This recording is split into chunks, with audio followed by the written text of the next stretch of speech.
தற்குறியாமா தற்குறி நல்லா வருது வேணான்னு பாக்குறேன். அவர் வாயில நல்லா வந்துருமா?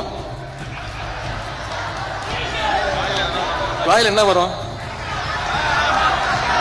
தமிழ்நாட்டு மக்கள் வாயில நிறைய வரும்.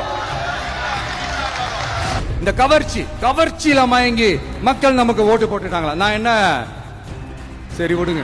நம்முடைய தலைவர் சொன்னாங்க, இங்க அமைஞ்சிருக்கிறது ஒரு மாயாஜால கவர்ச்சி ஆட்சி அமைஞ்சிருக்கு அப்படின்னு சொன்னாங்க.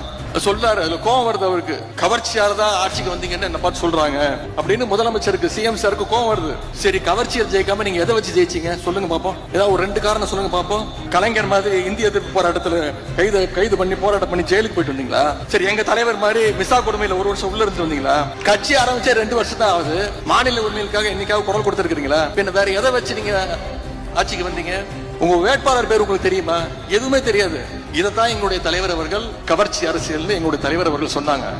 6 மாசம் அமைதியா இருப்போம்னு சொன்னவங்க எல்லாம் 6 நாள் கூட அமைதியா இருக்க முடியல. ஆட்சிக்கு வந்து 1/2 மணி நேரத்திலே ஆரம்பிச்சுட்டாங்க.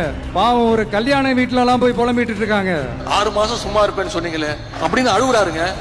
6 மாசம் சும்மா இருப்பேன்னு சொன்னீங்கல்ல, இப்பெல்லாம் பேசலாமா அப்படின்னு புலம்புறாரு. நீங்க பொய் வாக்குறுதிகள் நிறைய கொடுத்தீங்க.